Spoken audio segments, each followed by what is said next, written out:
Record. Bom dia para quem é de bom dia, boa noite para quem é da boa noite, 93 para quem é de 93, paz profunda para quem é de paz profunda. Agora acho que a gente achou todo mundo agora, hein? E hoje que você veio aqui, nós vamos discutir a origem do universo, de onde viemos, para onde iremos, o que faremos no meio tempo, como é que a gente passa esse intervalo de alguns bilhões de anos, dependendo de cada mitologia, de cada religião, vai ser uma parada completamente diferente e doida, né? Então, o que isso tem em comum? E como é que essas coisas conversam aí com a ciência, né? E o nosso convidado de hoje já é um cara que está aqui desde o comecinho, então ele já dispensa apresentações, mas antes de eu chegar nele, que é... Não, hoje a gente está com um time de filósofo, né? Então hoje vai ser muito divertido. Eu vou sentar aqui na mesa, representando o Mayhem, Rodrigo Elutarque.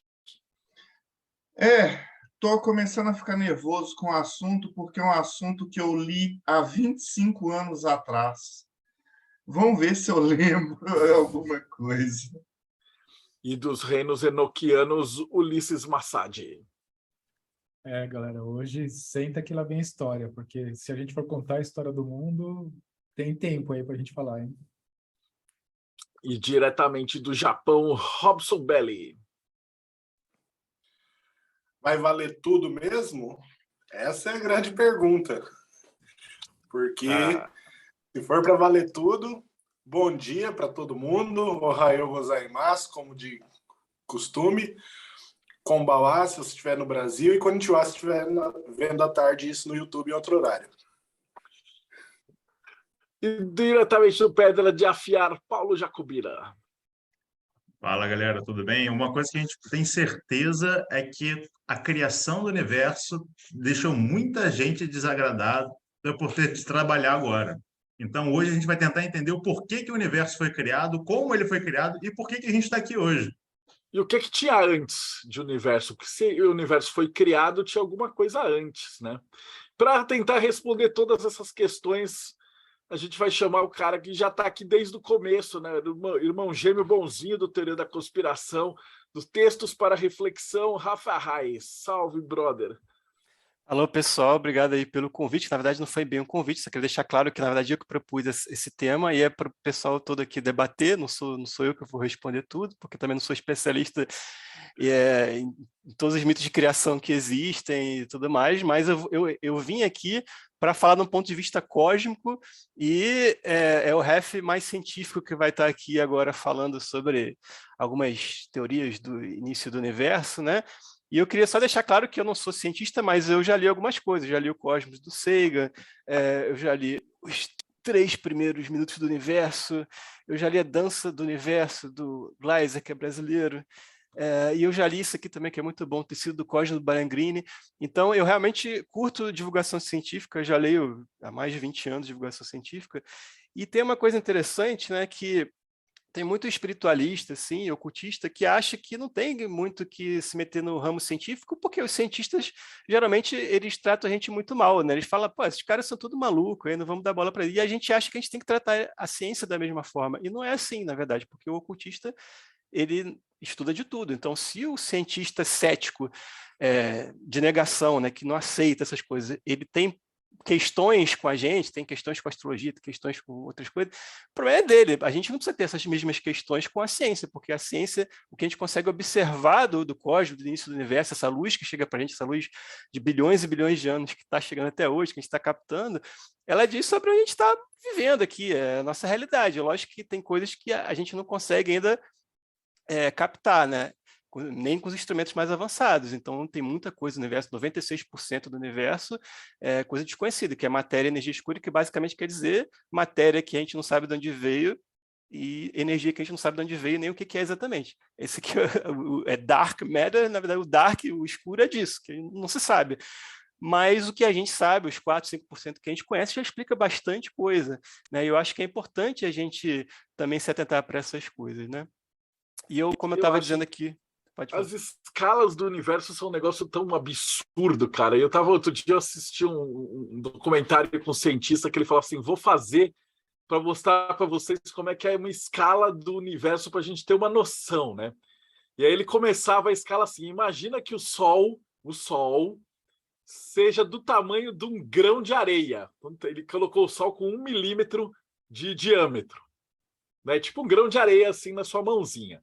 Ele falou, agora vamos fazer as escalas. Daí ele começava por anos-luz, né? Então a parada é que, tipo, aí Mercúrio tá a tipo 20 centímetros.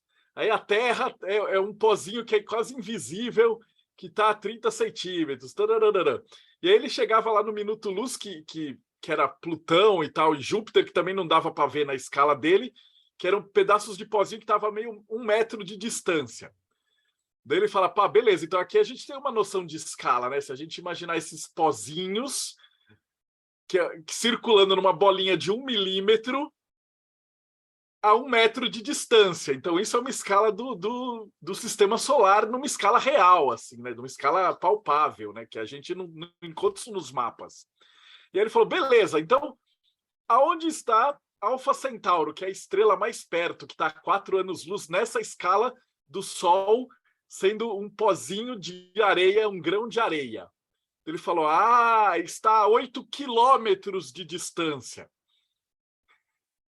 E aí a Alfa Centauro é uma outra estrela pequenininha e tal, aí o pozinho de areia, aí eles começam a medir em relação ao tamanho do Sol. E aí, tipo, o centro da Via Láctea, que é o Sagitários A e tal, seria uma bolinha de gude que estaria colocado a tipo 80 mil quilômetros dessa bolinha do Sol. E aí a distância da Via Láctea inteira seria 800 mil quilômetros. Nessa escala. E aí ele, para comparação, falou que a distância da Lua de verdade à Terra era 300 mil quilômetros. E aí nessa escala ele fazia a conta, né? Que 1 ano-luz dava mais ou menos 8 quilômetros se o Sol tivesse 1 milímetro de diâmetro. E aí ele começava a viajar nas escalas, que aí a próxima galáxia mais perto estaria tipo uma distância, assim, 250 mil anos-luz, você multiplica aí por 8, estaria não sei quantos mil quilômetros, tipo lá na distância onde Mercúrio está de verdade. Então, mesmo numa escala absurdamente mínima, o universo ainda é absurdamente gigantesco. O nosso cérebro não consegue nem conceber uma parada dessa. E é muito legal você pensar que a representação costumeira, por exemplo, do sistema solar mostra assim, um Sol grande e os planetas girando em torno dele. Só que a representação costumeira, eles estão girando muito próximo, você não tem a escala correta. Se você pesquisar no YouTube, tem programas aí de TV e tal, que o cara põe assim, num terreno muito plano, ele põe o Sol assim, tipo uma bolinha de gude, aí depois o cara afasta sei quantos metros para botar Mercúrio, depois Vênus, Terra, e quando você olha aquilo de longe, você vê que mesmo no sistema solar a gente está muito distante, né? Você falou de anos-luz, né? A luz do Sol, ela chega na Terra, o tempo dela chegar na Terra é mais ou menos 8 minutos. Né? Então, se o Sol acabar agora, só daqui a 8 minutos que a gente vai sentir o fim do Sol e o apagamento da luz solar, porque ela leva 8 minutos. É muito importante a gente entender que as medidas de distância no universo são por anos-luz, ou seja, é o tempo que a luz leva, que é a coisa mais rápida que a gente conhece no universo, o tempo que essa luz leva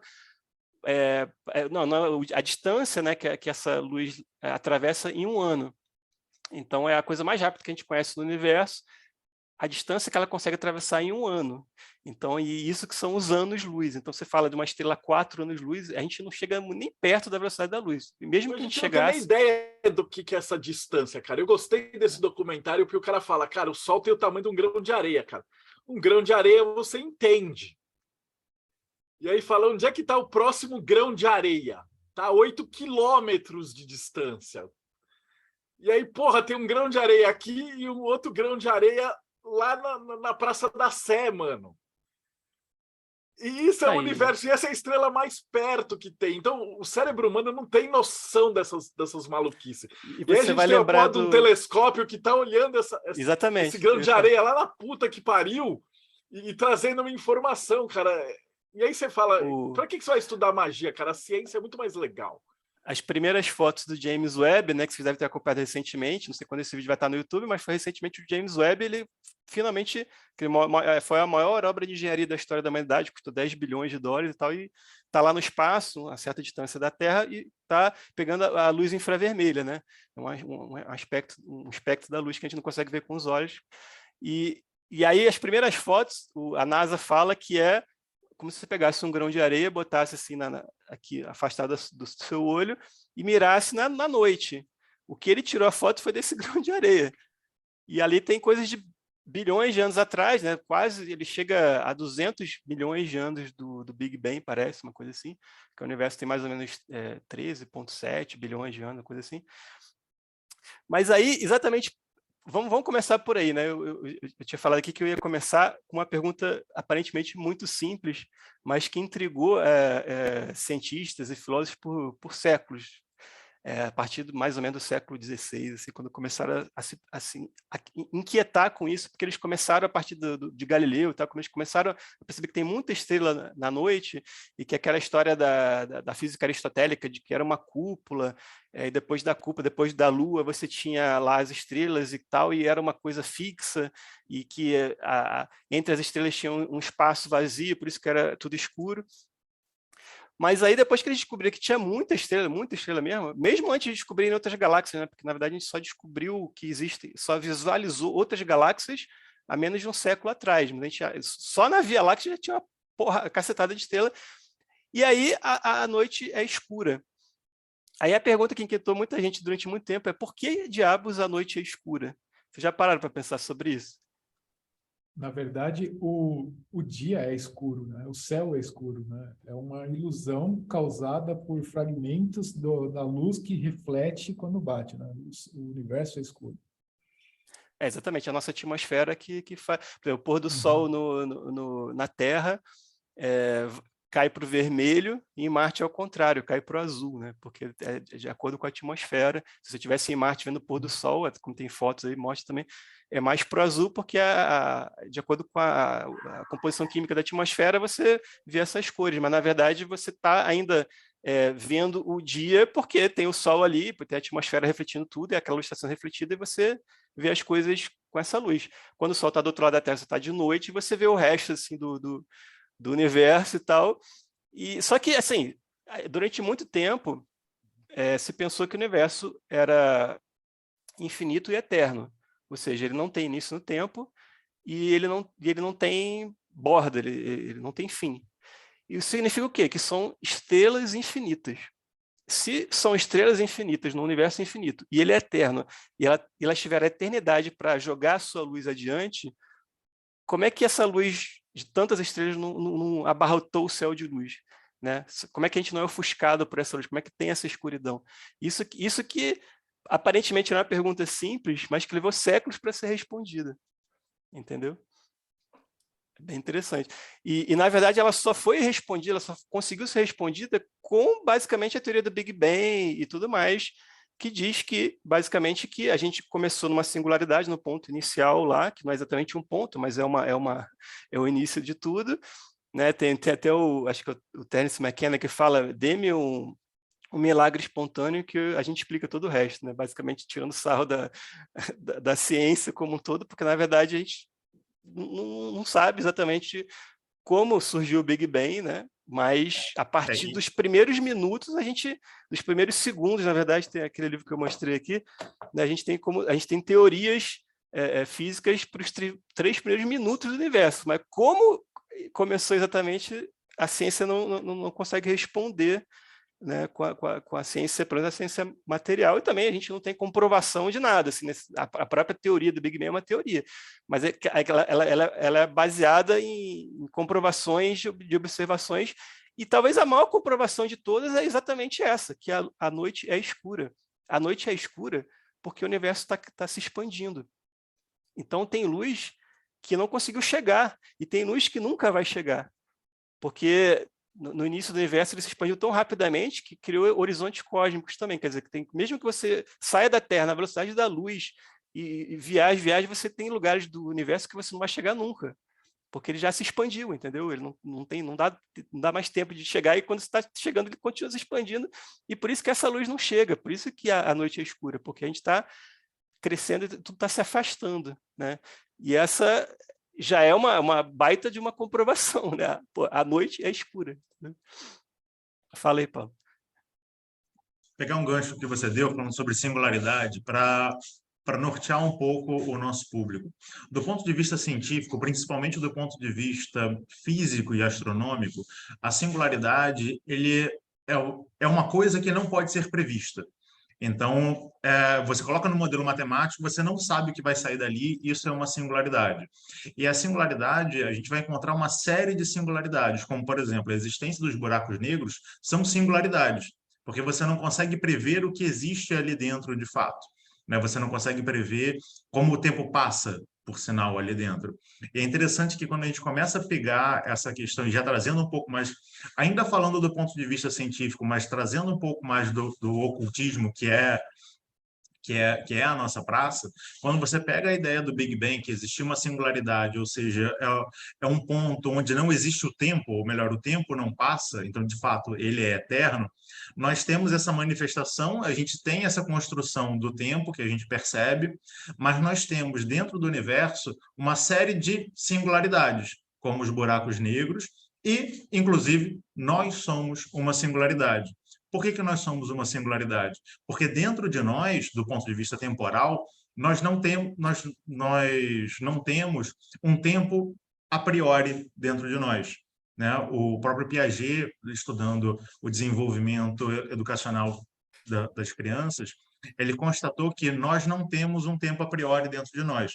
Mas a gente consegue medir o tempo. Sim, porque a gente usa frequências do nosso corpo, como a nossa frequência cardíaca, uma série de coisas que vibram no nosso corpo e a gente começa a emparelhar com acontecimentos. É por isso que a nossa memória, ela é difícil de você colocar as coisas no tempo. Você lembra fatos, mas quando aconteceu é mais difícil, porque os fatos são perceptíveis por você, mas o tempo não. Então, a gente trazendo um pouco já para essa questão do universo, do que existia antes, que era eterno, ou seja, está além do tempo, nós somos uma singularidade, nós somos como se fosse um pré-Big Bang também, que estamos observando esse universo. Então, o universo ele vai acontecer, o tempo vai passar fora dos buracos negros, fora da gente, e a gente começa a perceber essas modificações, essas manifestações ali dentro, gerando uma ideia de que existe alguma coisa visível, perceptível,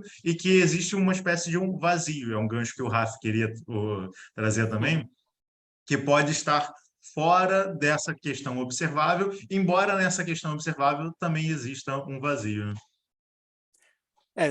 É importante a gente falar também que o Big Bang é como se fosse uma explosão e a gente está dentro dela. Então, não é exatamente uma explosão, porque a gente está dentro da explosão, mas é uma coisa que cresce. É como se fosse uma bexiga de ar que ela vai se expandindo e você marca um ponto aqui que seria a Terra, o sistema solar, e vai se expandindo junto com todo o resto. Então, não existe nada fora, né? Então, até para você representar isso em 3 dimensões é muito complicado, porque não existe nada fora disso. Então, qualquer ilustração que tenha, uma ilustração vai falar assim, aqui é um ponto, vai crescendo, está errado, porque na verdade cresce para todos os lados e na verdade tudo cresce junto, né? Tudo é uma coisa só, né? E você falou aí de singularidade, você falou de buraco negro. Então, o buraco negro, a princípio, é uma coisa muito assustadora. Quando uma estrela é muito pesada, ela entra em colapso e ela fica tão pesada que a própria gravidade dela não deixa mais escapar a luz e a informação que estaria ali presente, porque a gente consegue detectar a luz, que é a informação que vem do universo. Quando nada mais escapa, você não faz a menor ideia do que acontece lá dentro. Só que se não fosse por buracos negros, a maior parte das galáxias do universo não existiria. A nossa galáxia, a Via Láctea, eu acho que é quase certo que é uma das galáxias que tem um buraco negro no centro.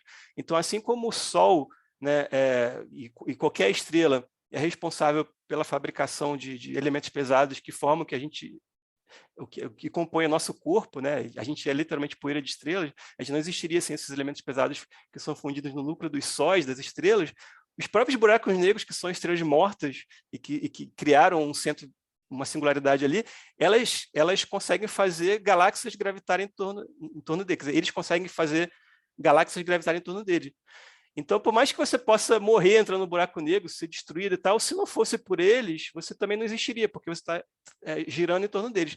Então, acho que tudo isso, se você para pensar sobre todas essas questões que a gente tem falado, de um ponto de vista menos científico e mais filosófico, mais espiritualista, você começa a ver que a gente realmente pode ser a imagem e semelhança do Criador, só que esse Criador não é exatamente uma pessoa. E se você olha para o universo, você pensa também que quando a gente vê a teia cósmica, que é quando você pega vários aglomerados de galáxias e expande, isso são imagens criadas por simulação, né? Quando dá para a gente ver isso, mas seria como se fosse uma teia de filamentos de galáxias, umas conectadas às outras, grandes aglomerados. Isso parece muito com o cérebro humano. Então, a gente, quando vê essas coisas e pensa assim, poxa, mas isso aí pode ser uma coisa que vai além do literal, além do material, do puramente científico materialista, né? Pode ser uma coisa que está demonstrando para a gente, enquanto espiritualista, enquanto crente que seja, coisas maiores, assim, coisas que a gente talvez não consiga explicar, mas que a gente consiga intuir, que a gente consiga se maravilhar, assim como muitos físicos e astrônomos se maravilham vendo essa noite escura, né? Que é maravilhosa para todo mundo, mas talvez por outras razões, né?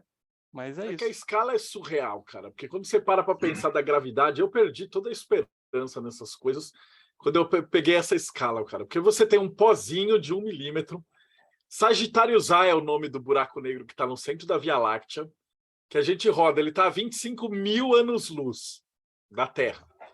Então, de algum momento, a gravidade dessa pinhoca faz com que o Sol gire em torno dele.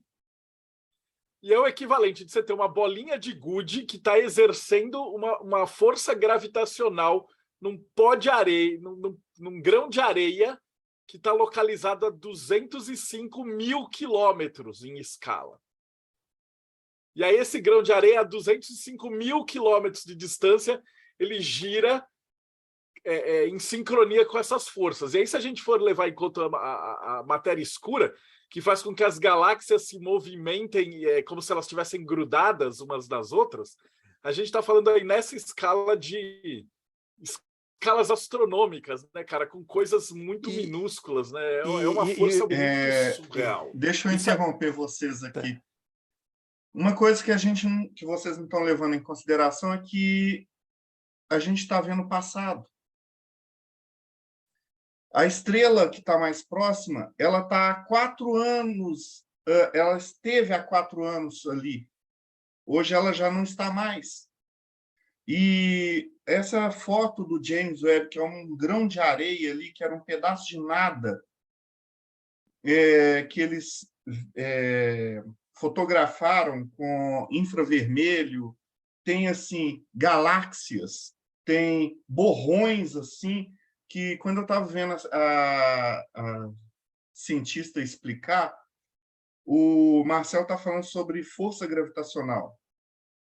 Agora, indo lá para o básico mesmo. Para você entender a força gravitacional, você pega um tecido, você pega um peso, deixa o tecido bem esticado. O peso vai estar lá no centro e você joga uma bolinha de gude.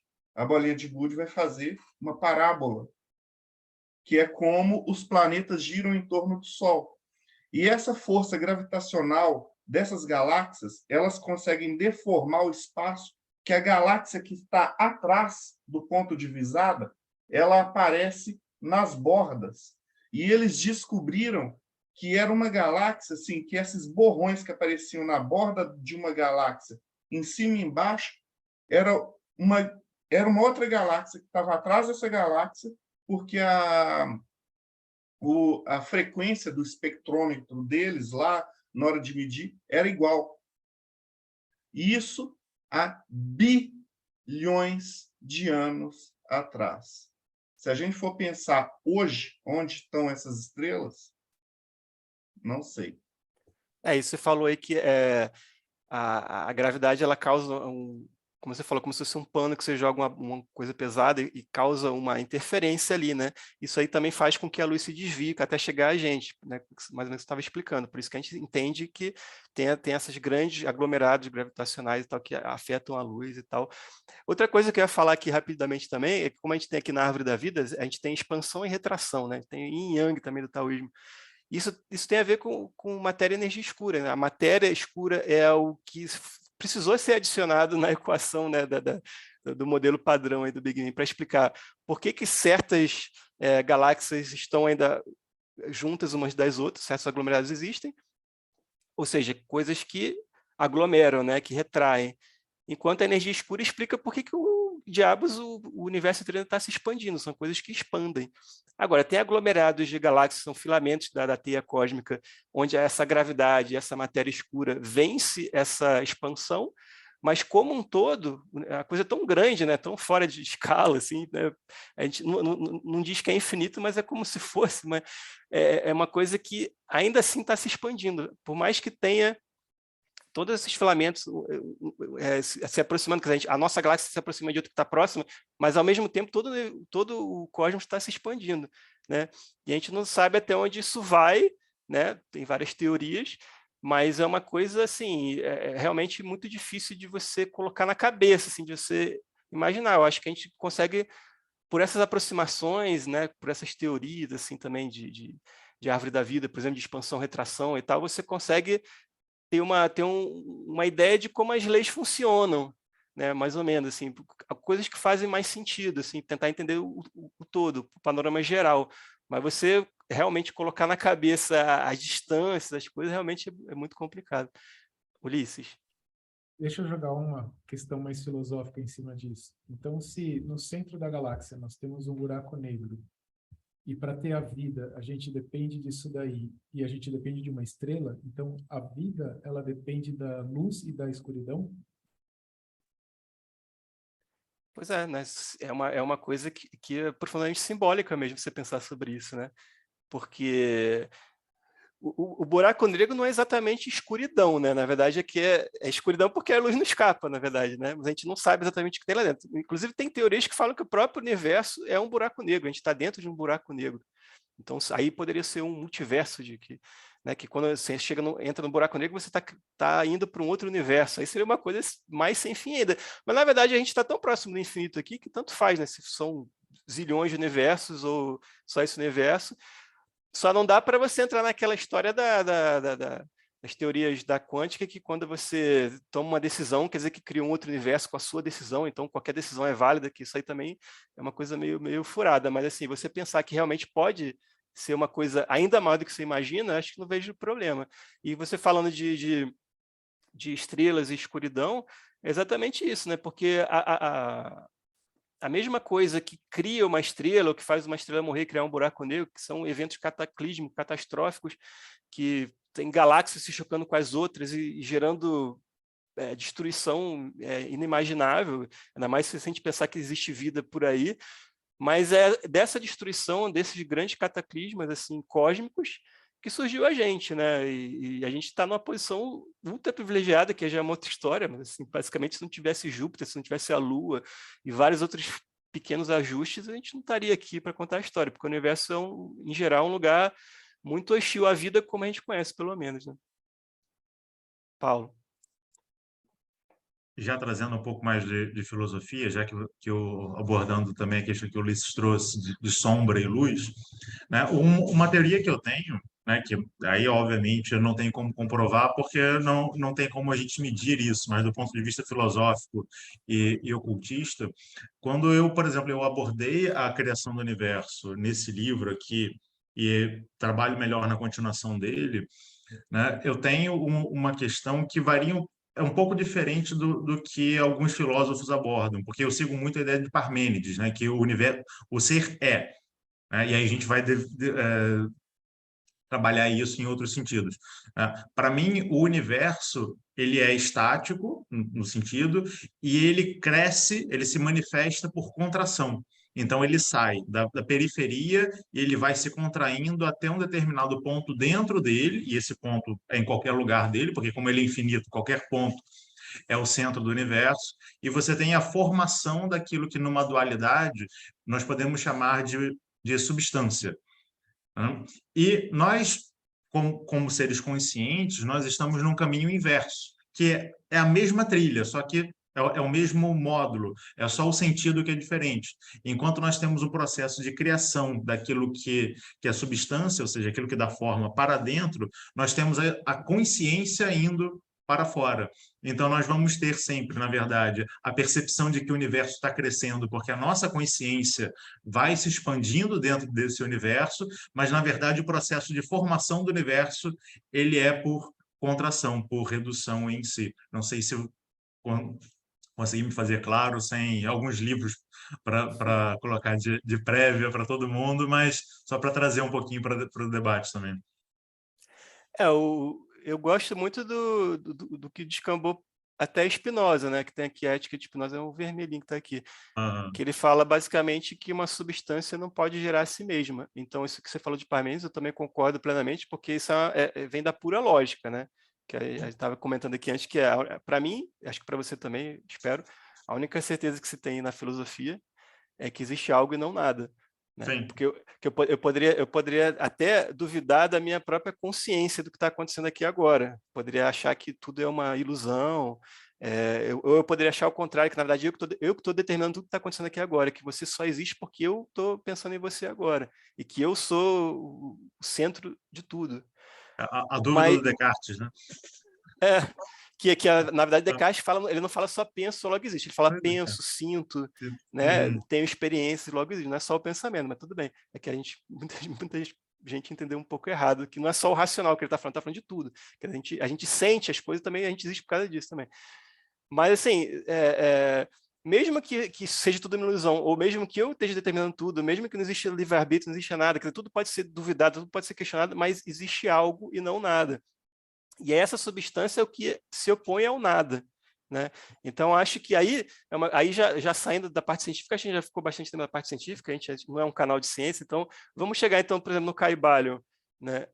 O Caibalion, ele logo no começo, ele fala como poderia ser a criação do universo se não mental. Né? Ele já começa assim, né? Ele começa dando umas opções, assim, poxa, seria uma criação por, será como se fosse um sexo entre duas divindades, ou coisa assim, que gera um universo. Só que qualquer coisa que você vá pensar numa criação, você vai depender de uma coisa pré-existente, entendeu? Você vai criar uma coisa, tipo assim, para fazer uma cadeira ou uma torta de maçã a partir do nada, você primeiro tem que ter uma série de coisas. Tem que ter árvore para cortar a madeira, ou no caso da torta de maçã, tem que ter a maçã para colher a árvore e tudo mais. Sabe, tipo, as coisas não surgem do nada, as coisas vão, né? Não existe uma árvore antes da semente. As coisas vão passo a passo, e mesmo na teoria científica é assim, né? Antes de existir as estrelas, existiam os gases que formavam as estrelas. Então, se você volta lá atrás, tem uma hora que você não vê mais nada, porque não tinha luz para ver nada, porque não tinha estrela. Então, não adianta você tentar chegar no Big Bang, que não vai ver, porque não tem luz para ver. Que eles chamam até de Dark Ages, né? Que é a Era das Trevas, nesse sentido, que não tinha ainda nenhuma estrela. A primeira estrela não tinha sido formada, então não adianta. Você tem que ir passo a passo, entendeu?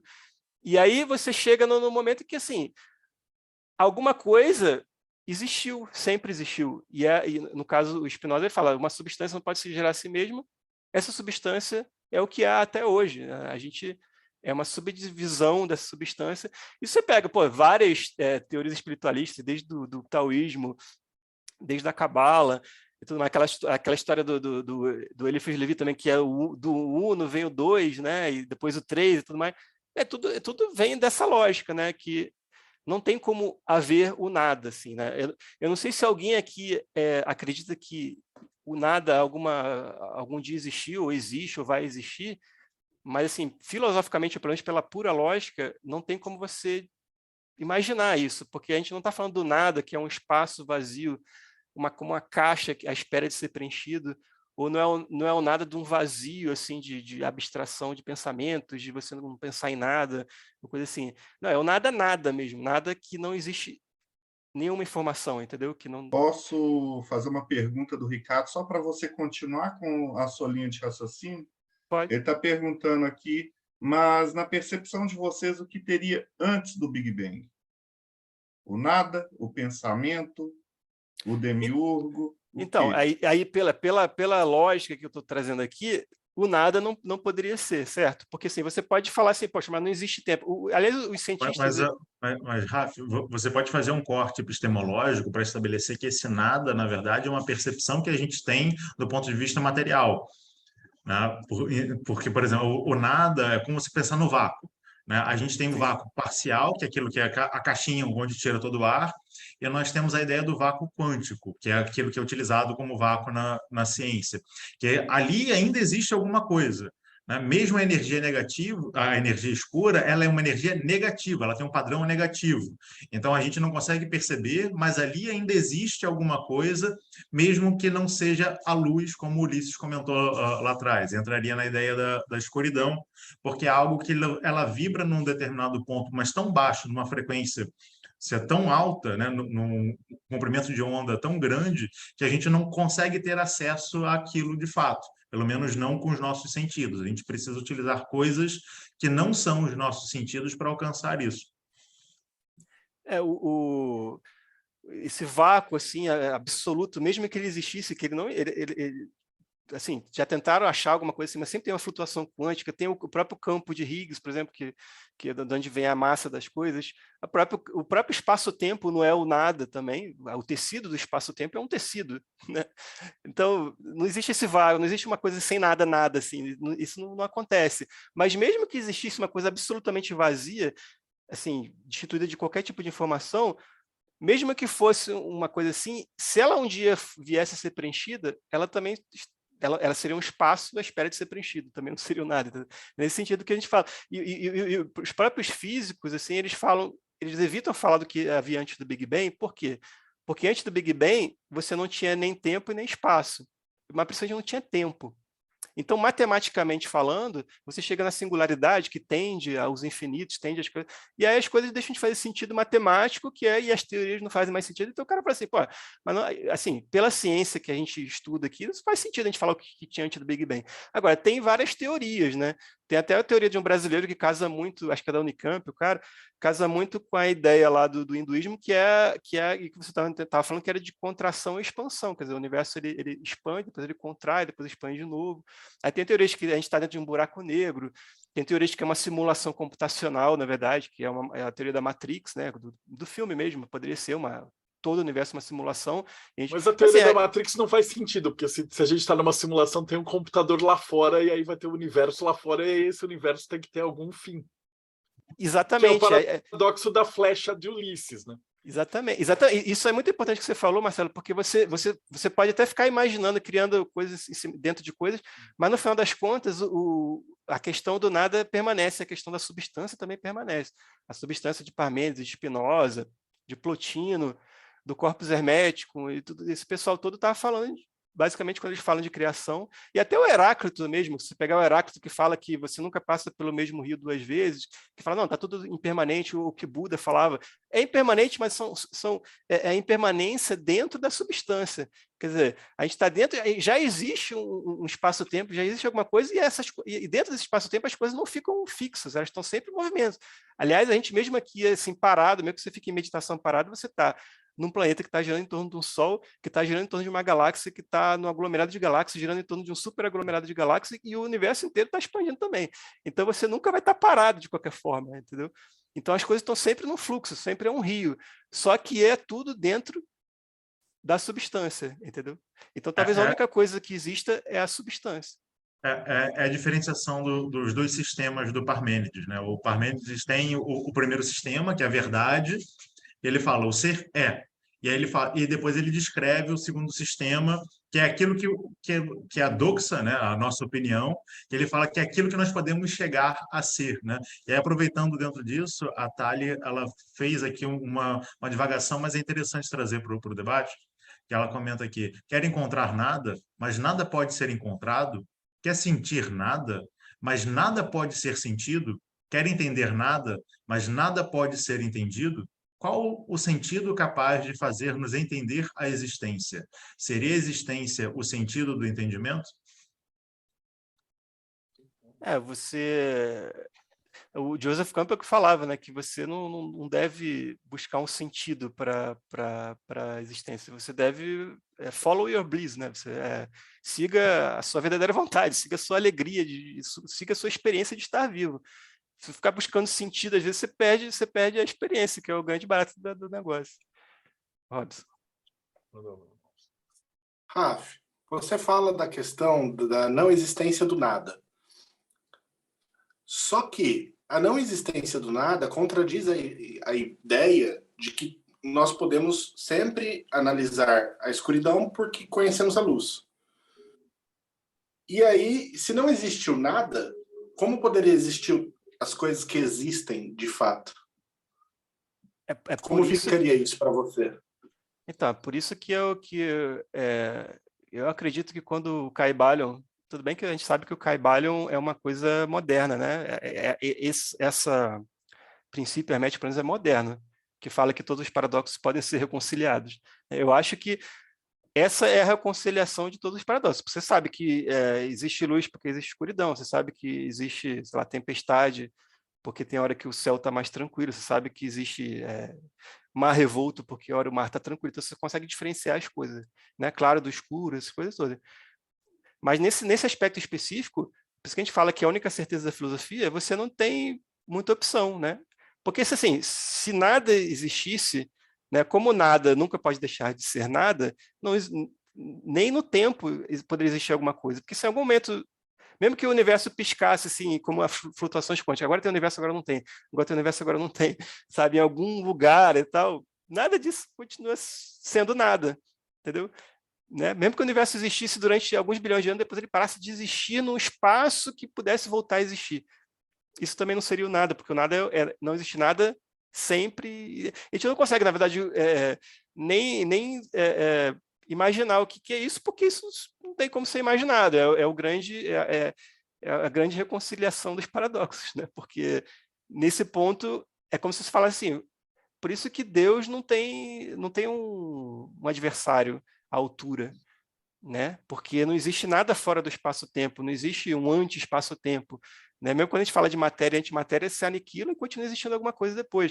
Não existe o Deus bizarro, como tem aquele do super-homem ao contrário, sei lá. Não existe um anti-Deus que vai encontrar com Deus e acabar com ele. Isso não existe, porque Deus é o que é e nunca pode deixar de ser, né? E nunca irá deixar de ser, né? Assim como o cosmos é o que sempre foi, o que sempre será. Isso é o que existe, não tem como deixar de ser isso, né? Então, isso não tem oposição nesse sentido. Você pode até falar que existe o mal e tal. Sim, existe o bem, existe o mal e tudo mais, mas você não tem um adversário da substância, um adversário desse Deus cósmico. Não dá nem para imaginar isso, na verdade. E eu estou falando isso do ponto de vista puramente lógico, porque como eu costumo abordar essas coisas, né? Eu só queria, só para você ter uma ideia, como eu já discuti sobre isso, quando eu lancei meu livro Ad Infinito, que eu falo muito sobre isso no começo também, que também de certa forma, falando no começo do meu livro, tem um pouco do início do Caibalion também, né? Está quase 10 anos de lançamento, vai sair a edição de 10 anos no início do ano que vem, que eu vou fazer umas revisões e tal. E aí, quando eu lancei isso, 2013, né, início de 2013, quase 10 anos atrás, teve uma pessoa que falou assim, poxa, mas aí você pode ter uma criação inicial que você tinha duas coisas, né? E aí eu cheguei a fazer lá um post no meu blog explicando, não, porque se você tivesse, falando só de informação, tá? Informação, aí toda informação que existe é X. Então você tem lá a substância X. Para você ter X1, X2, ou XA e XB, para você diferenciar um X do outro, ter duas coisas, você já teria que ter uma informação ali para fazer essa diferenciação, certo? XA e XB, X1, X2. Aquela coisa, yin e yang. A partir daí, você já teve que ter uma divisão. Então, não tem como você pensar numa criação que comece com 2 ou mais de 1. Entendeu? No começo é só a substância, no começo é só um, é o uno. E é isso que fala Parmênides, é isso que fala Plotino, é isso que fala o Spinoza. Né? É disso, porque, logicamente, pensando pela pura lógica, você não consegue pensar em 2 aí, é só um. Né? E aí, como é uma coisa fundada na lógica, isso não depende de observação científica, mas a gente, por acaso, né, a teoria do Big Bang ela foi proposta por um padre, Lamarck, né, e ela foi ridicularizada no início, que até o Einstein achava que o universo era estático e tal, que não podia estar se expandindo, e está expandindo. Agora, ele estar expandindo significa que ele deixa de ser infinito e eterno? Não, porque você, na verdade, não consegue explicar o início dele e o que havia antes, como já tocaram no assunto aqui. Então, você ainda consegue, de repente, entender ele como eterno e infinito, só que ele pode ficar se expandindo, retraindo, ou ele pode ser infinitos universos, um multiverso, você está só dentro de um deles, e é uma coisa muito maior. Pode ser 1000 coisas, mas, no fim das contas, o que importa é que existe algo e não nada. E isso é a única coisa que a gente pode ter realmente certeza na vida. Deixa eu te fazer uma pergunta sobre um conceito ainda, então. Eu quero que você discorresse para mim como ficaria a questão da utilidade do vazio descrito no Tao Te Ching dentro dessa teoria. Então, é que o vazio não é o nada, ele é muito diferente do nada. O vazio é importantíssimo. É dentro do vazio que as coisas se expandem, né? É aquela história, tipo, uma janela, uma porta, ela delimita um espaço ali, mas aquele espaço é importante. Ali naquela porta não tem uma parede, mas é porque existe aquela porta que você consegue entrar num recinto e sair do recinto. Aqui, como essa porta aqui do meu quarto, ela delimita um espaço importante. Você vai num terreiro, você tem ali a proteção da entrada, que é entrada e saída. Ali você pensa que isso aqui é um arco, é uma porta, é uma coisa que só tem um ar ali, não tem nada, é o vazio. Mas o vazio é importante também, entendeu? Tipo, basicamente o ar é teoricamente vazio, mas depois você percebe que o ar não é um nada também. O ar ele enche uma bexiga de ar, por exemplo, e você percebe que o ar também tem consistência, ele também é composto de matéria, não é um nada, assim. Então, a gente sempre ficou imaginando que existiam esses nadas, né, e eles foram caindo por terra, né? Mas o vazio não, o vazio é importantíssimo. E como eu falei, mesmo que fosse um vazio à espera de ser preenchido, não seria o nada também. Tá?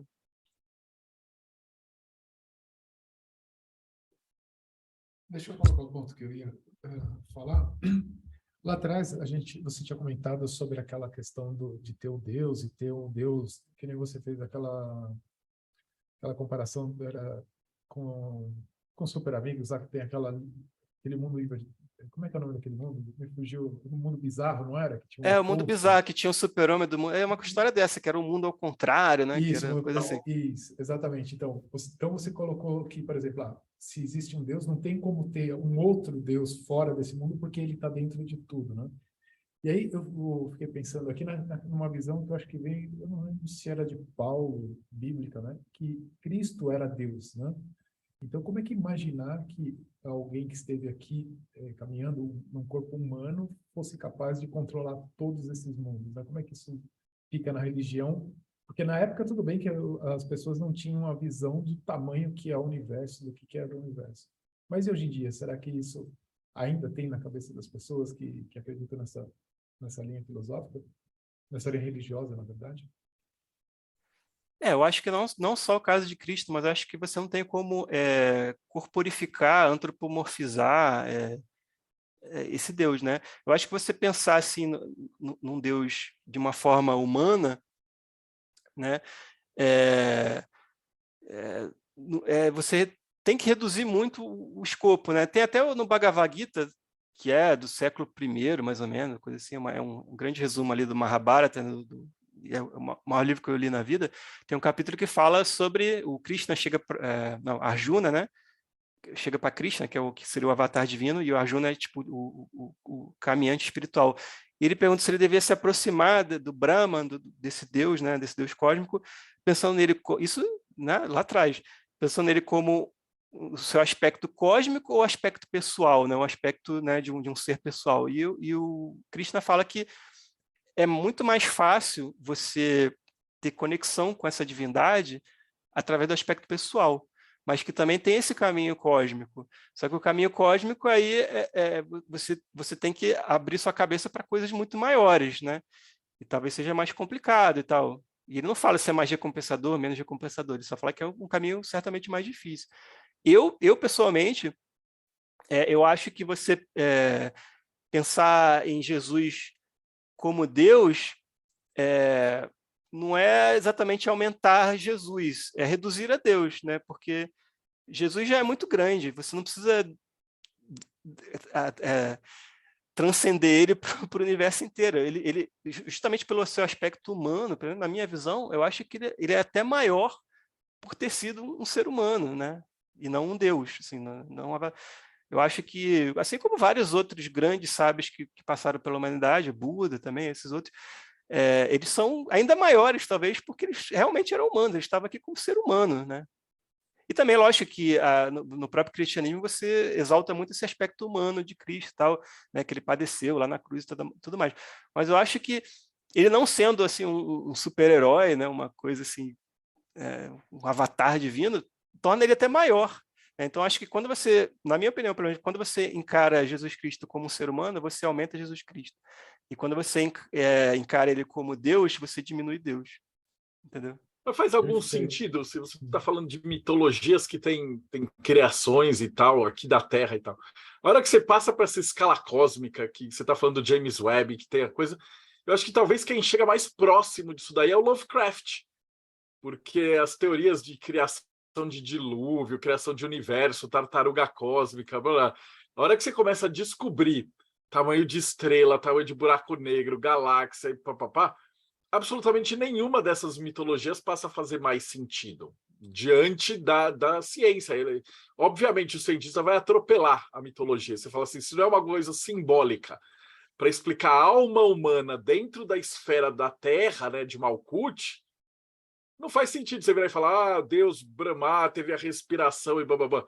Aí, porra, o Deus Brahma tá na respiração de Brahma, ele criou os quasars, localizado a não sei quantos bilhões de anos-luz e paraná, e aí um ser que é tipo azul com vários braços.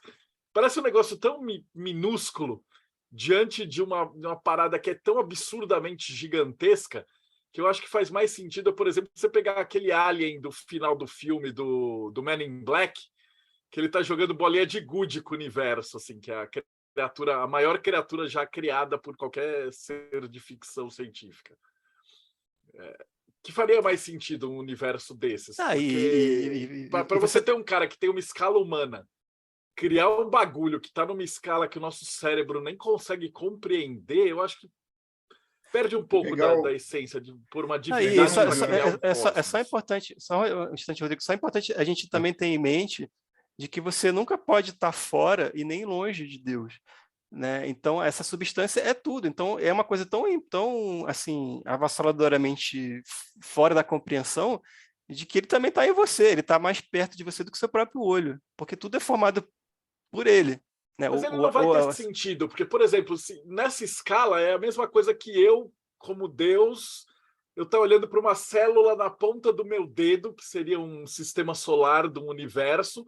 Eu não tenho a menor noção do que essa célula está fazendo, mas se você pegar no microscópio e expandir, você vai ver aquelas fotos gigantescas de células que são maravilhosas, assim, e tem uns átomos, tem um monte de coisa funcionando ali, e eu, como, sei lá, uma divindade primordial do universo, eu não tenho a menor ideia do que está acontecendo no átomo de dentro de uma mitocôndria, de dentro de uma célula que está na ponta do meu dedinho mindinho.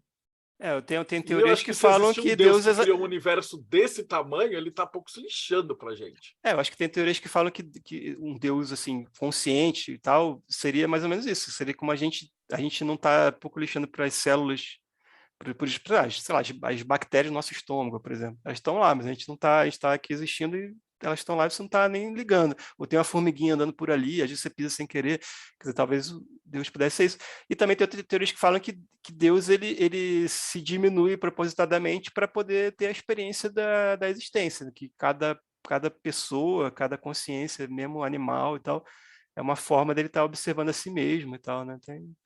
Eu posso até trazer aqui daqui a pouco eu trouxe alguns textos assim de mitologia mesmo, de Tao Te Ching, de Bhagavad Gita, de Gênesis, falando sobre, eu posso dar uma lida aqui também sobre como Deus enxergaria a si mesmo, de certa forma. Vai lá, Rodrigo. Antes de você, pegando o gancho do Marcelo, e antes de você introduzir isso, essa explicação científica não é só mais uma mitologia de Gênese de uma religião científica? Eu acho que a diferença principal é que é uma teoria científica, quer dizer que ela não tem como ser comprovada, apesar de que a própria evolução das espécies teoricamente é só uma teoria, mas tem várias comprovações aí. Você pegar osso de dinossauro que depois virou ave, e você sabe que aconteceu porque é muito difícil ter acontecido de outra forma e você não tem uma teoria melhor. Então, a mesma coisa com o Big Bang, quer dizer, tem várias teorias para o início do universo, e a do Big Bang, o modelo padrão aí, é a que tem mais comprovação. Você tem a radiação cósmica de fundo, você tem essa coisa de por que a noite é escura também, que é uma grande comprovação, no final das contas, né? E aí tudo vai batendo, tudo vai casando, apesar de que a gente só observa, tem que lembrar muito bem disso, que a gente só detecta e observa 4% mais ou menos do universo.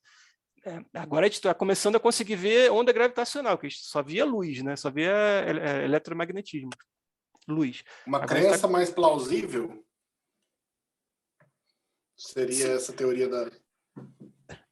Porque assim, eu não sei se dá uma- na ciência, na ciência, eu já trouxe aqui uma frase, né? Dê-me um milagre espontâneo que eu explico todo o resto, acho que é do Terence McKenna, que é o Big Bang é esse milagre espontâneo. Então, realmente, é uma crença. Aliás, o próprio materialismo, né? Não sei se vocês sabem, materialismo é uma crença também, porque o materialismo não chega nem a ser uma teoria científica, ele é uma crença, porque ele está dizendo basicamente o seguinte, está dizendo que de tudo que a gente detectou de matéria no universo, que é cerca de 4%, esses 4% explicam a consciência humana, explicam o funcionamento do universo e tal. O materialismo, como ele fica preso na matéria detectada, e a gente detectou só 4%, ele faz uma grande aposta de que tudo vai ser explicado só pela matéria, entendeu? É uma crença.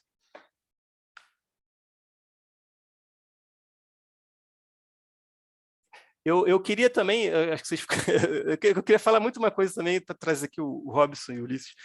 Porque não sei se vocês lembram aqui quando a gente entrevistou o Bruce Fagundes, que ele fala sobre a experiência que ele teve no inferno lá, né? Que ele foi no inferno, literalmente.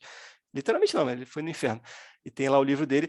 Tem uma hora que ele fala, assim, que ele conversa lá com os demônios, e eles falam que eles são necessários, que não existe uma guerra ali entre o bem e o mal, não existe um embate, ninguém se alistou numa guerra ali. Não é enfrentamento, eles são necessários. E aí vocês pararem para pensar de tudo que eu falei aqui, como eu falei que não existe oposto da substância, significa também que anjos e demônios, eles são parte dessa mesma substância, né? Assim como você pode pensar em Lúcifer como anjo caído, quer dizer, ele era anjo, ele foi criado por Deus também. Então não é nenhuma novidade que eu estou falando, só que às vezes as pessoas acham que existe lá um opositor e que existe essas crias de um opositor e tal, e que existe essa guerra, e não faz o menor sentido. Quando você, até mitologicamente, espiritualmente falando, quando você entende que tudo é uma substância única, não faz o menor sentido você imaginar que existe uma guerra, porque essa guerra não tem como ser ganha, né? A não ser que as pessoas... Cada um cumpre a sua função daquilo que precisa ser feito, né? Você não é bom ou ruim, né? O elétron não é ruim porque é negativo, né? Enquanto o próton não é bom porque ele é positivo em si, né? Mas pegando o gancho daquilo que o Marcelo trouxe também, da questão da consciência, é interessante pensar que, por exemplo, por mais que a gente não pense na célula da ponta do nosso dedo, a gente age 24 horas por dia, 7 dias por semana, para influenciar essa célula de alguma forma. Então, ela existe em função da gente e ela é influenciada por a gente, né? E daí talvez poderia entrar a ideia do livre-arbítrio do Spinoza, que ele comenta, né? Que nós somos como pequenas flutuações na superfície de um mar. Né? O nosso livre-arbítrio é justamente essa pequena coisa que a gente estabelece como sendo nosso, mas depende desse fundo do mar que vem e coloca ali dentro, para a gente conseguir se mexer um pouquinho, né? E aí é tudo emprestado, né? A gente faz parte da substância também, a gente é uma coisa emprestada, é uma consciência que está aqui pegando um pouquinho de poeira que foi formada no núcleo dos sóis, das estrelas, a gente está aqui um tempo com essa coisa aqui emprestada e a gente está desenvolvendo a consciência.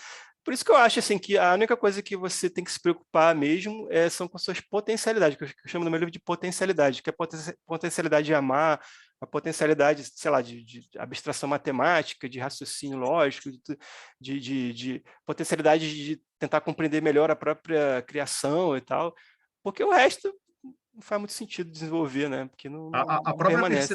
A própria percepção que o Ulisses trouxe também do Paulo falando que Jesus era Deus, né? Ela, de certa forma é verdadeira, mas também ela é falsa, né? Ela é verdadeira que se a gente leva em consideração que todo o universo é a forma manifesta da divindade, Jesus é Deus, né? Aí se a gente levar do ponto de vista da humanidade terrena, né? Só da humanidade terrena, não vou pensar em humanidade em outros planetas, em outros lugares, mas só da humanidade terrena, a gente vai ter determinadas figuras que tiveram uma compreensão, uma consciência tão grande, como Jesus, como Krishna, como Buda, como tantos outros, que a gente nem sabe da existência, que talvez eles sejam o ponto mais próximo da percepção da divindade que a gente consegue ter de fato, né?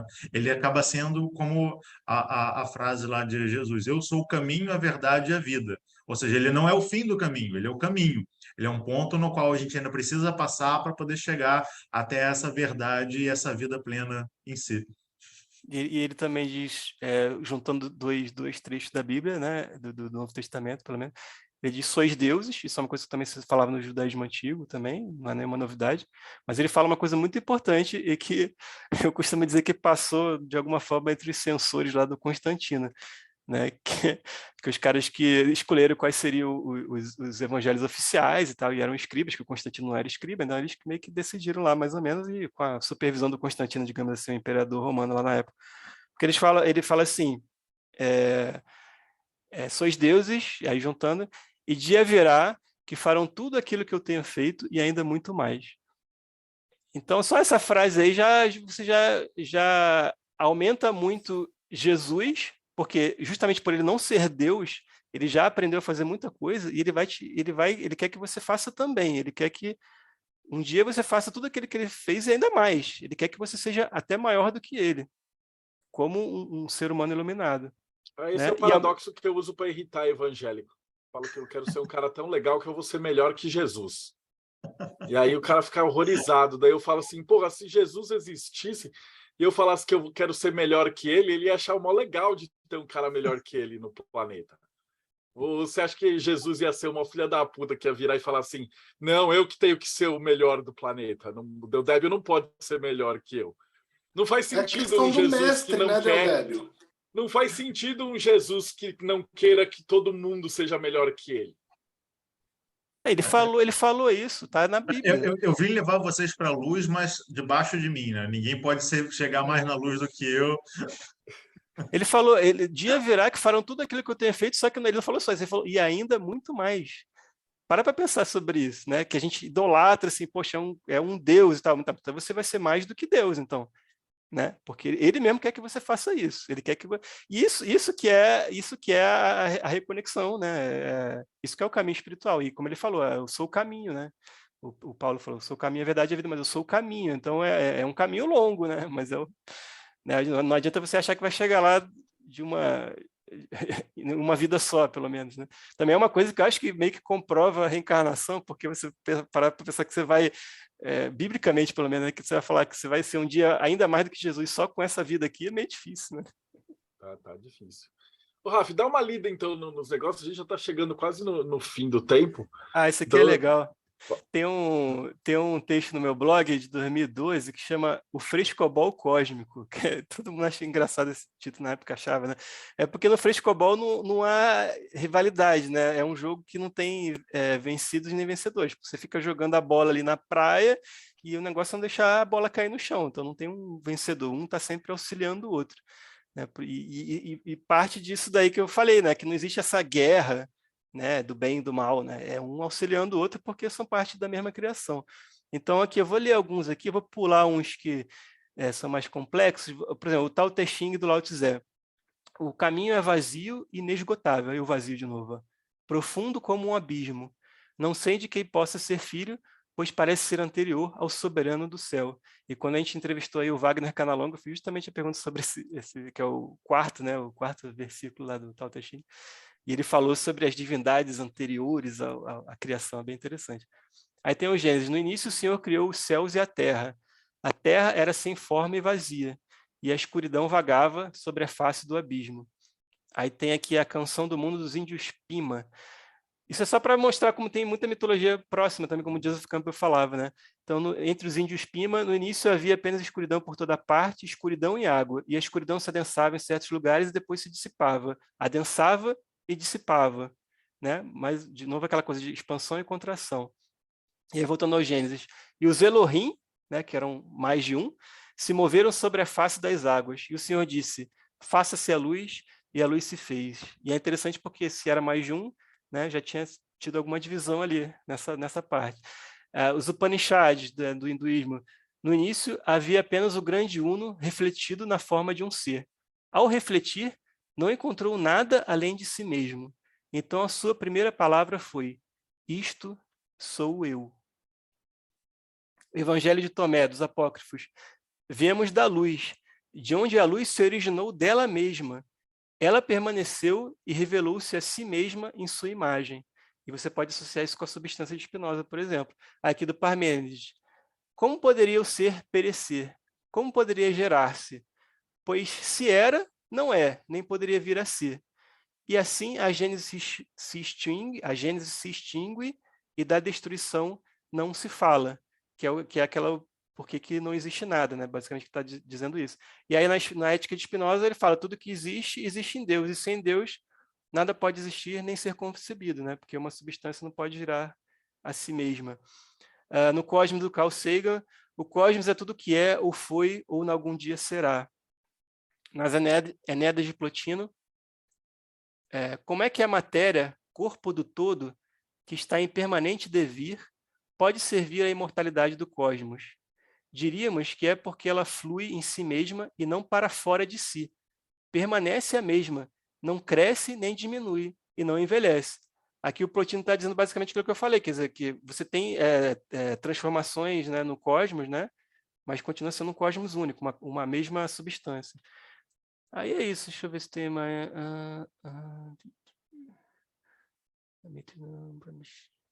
Aí vou voltar só para o Upanishads agora para terminar. Depois terminar, na verdade, com Carl Sagan no final. Upanishads. Então ele percebeu, na verdade, eu sou essa criação, pois eu a expeli de mim mesmo. Dessa forma, ele se tornou essa criação. E aquele que sabe disso se torna, nessa criação, um co-criador. E aí o Carl Sagan no Cosmos, aqui, que tem também a série para TV de 1980. Alguma parte de nosso ser nos diz que essa é a nossa origem. Desejamos muito retornar e podemos fazê-lo, pois o cosmos também está dentro de nós. Somos feitos de matéria estelar. Somos uma forma do cosmos conhecer a si mesmo. Então, acho que, para quem achava que ciência não tem nada a ver com espiritualidade, está aqui, tem o Cosmos do Sagan. E por mais que ele seja um cara que não acredita em muita coisa, aí, né, não acredita em astrologia, essas coisas todas, mas a gente não precisa ter problema com isso.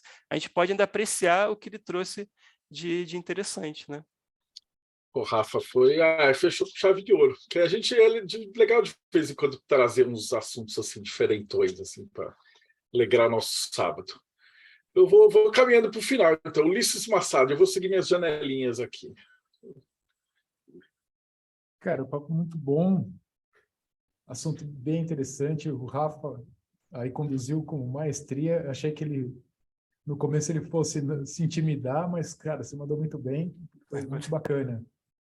E aproveitando aqui para fazer o jabá do Morte Súbita, hoje eu queria falar que hoje é aniversário do Morte Súbita, né? Dia 20 de agosto, completando 26 anos. Então, se você ainda não entrou lá no Morte Súbita, entra lá, porque, pelo que eu vi aqui, tem uma quantidade de textos, se eu não me engano, tem mais de 10 mil textos lá para você ler sobre todos os assuntos que você imaginar. E é isso aí. Paulo Jacobina, da Pedra de Afiar. Parabéns pela escolha do tema, Rafa, parabéns pela condução, maravilhoso como sempre. É pena que nós temos um tempo muito pequeno, senão daria para a gente continuar conversando aqui por mais muito, e entrar numa singularidade para continuar conversando sobre isso. E já dizia a famosa frase do oráculo de Delfos, né? Homem, conhece-te a ti mesmo e conhecerás o universo e os deuses. E a melhor forma de se conhecer é aprender a prática filosófica. Se inscreve em youtube.com/pedra de afiar e lá você vai encontrar vídeos dos assuntos mais variados que vão te auxiliar neste caminho. Eu te aguardo lá. Robson Belli. E se sua pegada é mais para magia prática, conheça enoquiano.com.br e vocês podem estar entrando em contato conosco e aprendendo um pouco mais sobre anjos, demônios, deuses egípcios e muitas outras coisas relacionadas a esses assuntos. Rafa, parabéns pela condução, foi maravilhosa. Assunto muito interessante, eu acho que ainda realmente dava para falar muito mais sobre esse tema. Rodrigo Lutarque, considerações. Adorei o tema. A gente podia ficar aqui falando e depois fazer o segundo, onde a gente iria comparar mitologias de origem. Seria bem interessante. A parte filosófica, como a filosofia grega determinou a origem do universo e por aí afora. Mas, se você quer conhecimento e inteligência, catarse.me/TDC, aonde você vai ter acesso a uma revista com conteúdos de filosofia oculta, e você vai ter também grupos de Telegram com um pessoal bem interessante e amigável para te ajudar em todo tipo de conhecimento. Além de, é claro, participar dessas gravações aqui com um pessoal bem bacana para aumentar sua inteligência, seu conhecimento e sua sapiência. Aí, os caras estão tudo profissa agora, curti mesmo, cara. Pô, Rafa, valeuzão. E também, como é que a gente te acha? Obrigado, pessoal. Eu concordo muito com o Rodrigo. Eu acho que a gente pode voltar a esse tema já para um aspecto mais mitológico, né? E depois, sei lá, ir continuando, né? Porque, na verdade, tudo começa do início, né? Eu acho que a minha ideia é trazer essa tema do início de tudo para depois a gente continuar falando sobre tudo mesmo, né? Porque a gente está num boteco aqui dos Illuminati, como o Marcelo fala, a gente tem que discutir tudo mesmo. Para quem gostou, eu sou um cara que escreve um blog, né? Que chama Texto para Reflexão, você acha aqui no raph.com.br. Eu também publico traduções de grandes autores do domínio público, já traduzi o Bhagavad Gita, o Tao Te Ching que eu citei aqui e muitos outros. Eu vendo baratinho na Amazon e-book, também na Google Play e outros lugares. Mas para quem se interessou sobre o que eu falei de ciência, isso aqui é uma compilação de tudo que eu falo sobre ciência, ou quase tudo no meu blog ao longo dos anos, né? Chama As Lições da Ciência. E você acha isso aqui em e-book de graça na Amazon, e na Google Play também, em outros lugares. Só que se você quiser comprar impresso, tem no Clube de Autores também, tá? Então só fica a dica aí. Muito obrigado, pessoal, por terem engrandecido aqui o tema. Espero que a gente volte a esses botecos assim, com temas fixos para a gente falar e discutir, que eu acho que vai funcionar muito bem. Mas já foi fantástico. Eu acho que para o pessoal que está em casa já explodiu várias cabeças, cara. Então, vou despedir. Então, brigadão, Rafa, brigadão, Rodrigo, Ulisses, Paulo Jacobina, Robson, e o Bruno e a galera que também acompanhou a gente. Então não esquece, dá uma olhada, tem mais 350 entrevistas sobre todos os assuntos que você puder imaginar. Eu até fiquei com vontade de chamar o Henrique e o Frater para a gente fazer umas evocações angelicais e perguntar para os anjos, né? Se eles conseguem dar uma palhinha sobre esse universo para a gente, né? Mas é isso aí. Então, não esquece que o YouTube vive sacaneando a gente. Então, se você não seguir o canal e apertar o sininho, ele não te avisa, porque a gente faz uns textos assim uns vídeos de 1h30, 2 horas, só de papo cabeça, e o YouTube quer que a gente grave vídeo de 15 minutos falando baboseira. E a gente não vai fazer isso. Então, a gente prefere ter uns convidados legais, uns temas bacanas e aprofundar. Então, a gente briga contra o algoritmo. Então, nos ajude a te ajudar. Segue o canal, aperta o sininho e a gente se vê aí no próximo Boteco dos Illuminati.